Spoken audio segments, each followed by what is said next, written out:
Hello students. बच्चों, आज हम बात करेंगे एटमॉस्फेयर के बारे में कि एटमॉस्फेयर क्या है। देखिए बेटा, एटमॉस्फेयर क्या है? Actually it is a multi layered gases envelope surrounding the earth या प्लेनेट अर्थ। यानी ऐसी जो डिफरेंट गैसेस हैं या गैसेस की डिफरेंट जो लेयर्स हैं जिन्होंने हमारी पूरी अर्थ को घेरा हुआ है, उसको हम क्या कहेंगे? That is called the atmosphere. अब कौन कौन सी गैसेस हैं आप जानते हैं। यहाँ पे सबसे ज़्यादा आपका क्या है? नाइट्रोजन प्रेजेंट है। नियर अबाउट आपका 78% नाइट्रोजन है। नियर अबाउट 21% आपका क्या है? ऑक्सीजन है। आपका कार्बन डाइऑक्साइड है। इसके अलावा और भी बहुत सारी गैसेस इसमें हैं और इन सब का बहुत बड़ा रोल है हमारी अर्थ के लिए या हम सब के लिए।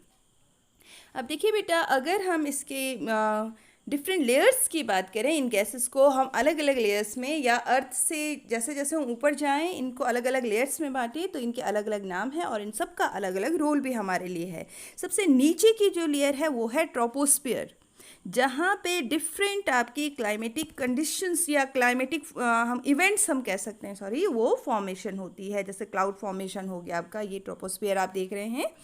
और यहाँ पे क्लाउड फॉर्मेशन हो गया आपका, या आपका थंडरस्टॉर्म हो गया, रेन हो गया, ये सारे के सारे जो क्लाइमेटिक इवेंट्स हैं आपके कहाँ पे होते हैं? ट्रोपोस्फियर में। उसके बाद दूसरी जो हमारे पास हमारी अर्थ की जो लेयर है या इसके ऊपर जो लेयर है वो हम कहते हैं, वो कौन सी? आपकी स्ट्रेटोस्फियर लेयर है। और जो स्ट्रेटोस्फियर लेयर है इसमें क्या होता है? आपका ओजोन लेयर एक होती है जो हमारे अर्थ में रहने वाले जो ऑर्गेनिजम्स हैं या जितने भी लिविंग थिंग्स यहाँ पे हैं उनको प्रोटेक्ट करती है हार्मफुल रेडिएशन से। सोलर रेडिएशन जो हार्मफुल हो रहा है, यूवी रेडिएशन हो रहा है, उससे प्रोटेक्ट करती है। इसके बाद है आपका मेसोस्फीयर है। मेसोस्फीयर का भी अपना बड़ा रोल है, यही कि हमारी अर्थ के लिए ये मेट्रॉइड्स से इसको प्रोटेक्ट करती है। फिर आपका एक्सोस्फीयर है, थर्मोस्फीयर है और डिफरेंट जो लेयर्स हैं आपकी, इनका सबका क्या है? हमारे अर्थ के लिए बहुत बड़ा बेनिफिट है जो अलग अलग तरह से इसके लिए फ़ायदे पहुंचाती हैं। अब देखिए बेटा, अगर हम इसका रोल देखें आगे या इम्पॉर्टेंसी देखें एटमॉस्फेयर की, क्या इम्पॉर्टेंसी हमारे अर्थ के लिए, तो सबसे बड़ी जो इम्पॉर्टेंसी है वो है protect us from sun's rays. हमने पहले भी कहा कि ये जो यूवी रेडिएशन हो रहा है उससे हमारे अर्थ को प्रोटेक्ट करती है, अदरवाइज इससे कई डिजीज़ हो सकती हैं। इसके अलावा क्या है? यहाँ पे अलग अलग गैसेस हैं। जैसे ऑक्सीजन की हमने बात की तो इसको हम ब्रीथिंग के लिए यूज़ में लाते हैं, यानी कि रेस्पिरेशन के लिए यूज़ में लाते हैं। इसके से हमारी बॉडी में एनर्जी जनरेट होती है। नाइट्रोजन है जो हाईली नॉन रिएक्टिव गैस है, इससे चीज़ों की स्टेबिलिटी होती है। कार्बन डाइऑक्साइड है जिसको प्लांट्स फोटोसिंथेसिस के लिए यूज़ करते हैं और फिर हमारे लिए फूड प्रिपेयर करते हैं। इसके अलावा देखिए बेटा, जो ये एटमॉस्फेयर है हमारे अर्थ के टेम्परेचर को कंफर्टेबल बना के रखते हैं। तो किस तरह से ये हमारे अर्थ के टेम्परेचर को कंफर्टेबल रखते हैं, इसको एक एग्जांपल से मैं आपको बताऊंगी। हमारी जो अर्थ है और जो मून है वो सन से इक्वल डिस्टेंस पे है, बट दोनों में क्या डिफरेंस है कि हमारा जो अर्थ है इसमें एटमॉस्फेयर है और जो मून है वहाँ पे एटमॉस्फेयर नहीं है। अब इनकी टेम्परेचर की हम बात करें तो टेम्परेचर अगर हम दिन के टाइम पे देखें, हमारे अर्थ में जो टेम्परेचर है इतना होता है कि हम सर्वाइव कर सकते हैं, लेकिन मून में अगर डे टाइम पे हम टेम्परेचर देखें तो वहाँ पे होता है नियर अबाउट 110 डिग्री सेल्सियस।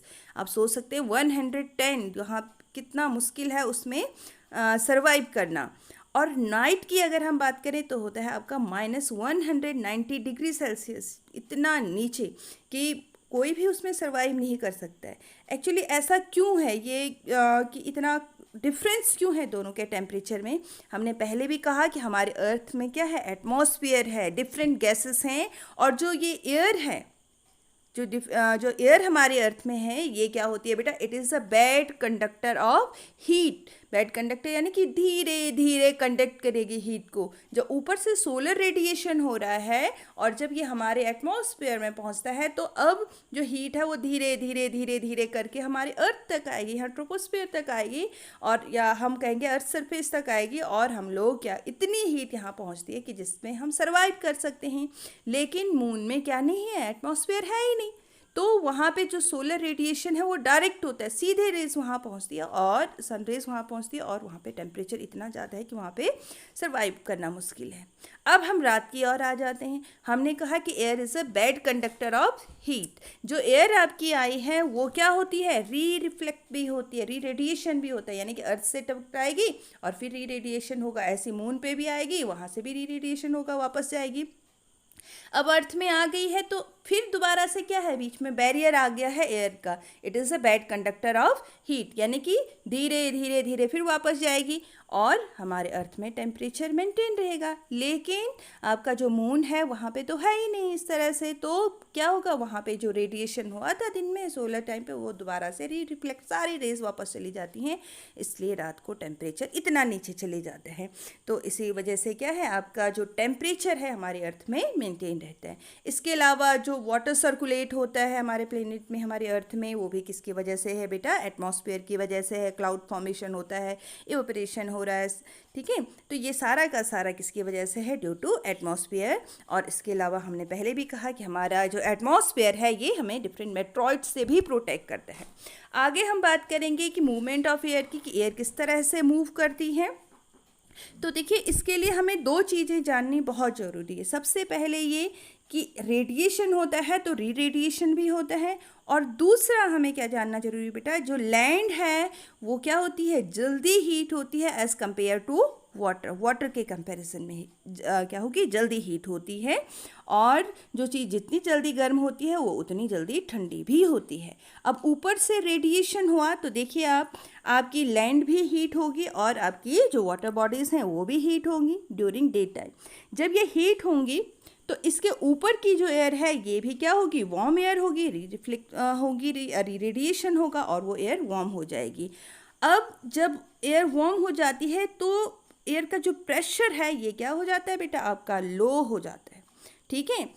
और इधर की ओर अगर हम देखेंगे, सी की ओर हम देखेंगे तो यहाँ पे जो पानी है वो धीरे धीरे क्या हो रहा है, आपका गर्म हो रहा है, और धीरे धीरे गर्म होने की वजह से, यानी कि लैंड के कंपैरिजन में यहाँ पे क्या है, ये वाटर जो है वो ठंडा है, इस वजह से इसकी ऊपर की जो एयर है वो कैसी होगी, इट विल कूल एयर होगी। तो प्रेशर कैसा होगा बच्चों, हाई प्रेशर होगा, और चीज़ें कैसी होती हैं, हाई प्रेशर से लो की ओर मूव करेंगी।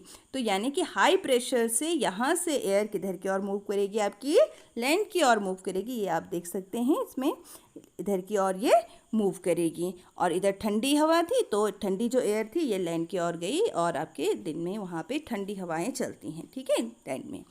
अब हम बात करते हैं रात की। अगर हम बात करें तो ड्यूरिंग नाइट आपका क्या होता है, देखिए ड्यूरिंग नाइट इसका रिवर्स आपका हो जाता है। रात के टाइम पे क्या होती है, जो एयर है आपकी लैंड से किधर की ओर चलती हैं, आपकी वाटर की ओर चलती हैं। क्योंकि हमने पहले भी कहा था जो चीज़ें जितनी जल्दी गर्म होती हैं वो उतनी जल्दी ठंडी भी हो जाती हैं। आपकी जो एयर थी, जो लैंड थी, वो जल्दी हीट हो गई थी, इस वजह से ये ठंडी क्या हो जाएगी, आपकी जल्दी हो जाएगी। ठंडी होने की वजह से यहाँ के ऊपर की जो एयर है ये कैसी होगी, आपकी कूल एयर होगी। तो एयर प्रेशर जो है वहाँ पे कैसा होगा, ज़्यादा होगा आपका, ठीक है। और इधर जो वाटर है वो क्या होगा, आपका धीरे धीरे ठंडा होगा, धीरे धीरे ठंडा होगा। तो एयर कैसी होगी ऊपर की, ये भी गर्म ही होगी, यानी कि पानी गर्म है तो एयर भी गर्म है, लेकिन प्रेशर क्या होगा, प्रेशर लो होगा, और फिर मूवमेंट होगा आपका लैंड से किधर की ओर, आपका वाटर की ओर होगा। रात को जो एयर है वो किधर की ओर मूव करेगी, आपकी जो आपकी लैंड से वाटर की ओर, यानी कि cool air from land to water. तो आई थिंक आप लोगों को ये समझ में आया होगा। नेक्स्ट वीडियो में आगे हम लोग बात करेंगे आपके ओजोन लेयर्स के बारे में और किस तरह से हमारे लिए यूज़फुल है। तब तक थैंक्स फॉर वॉचिंग।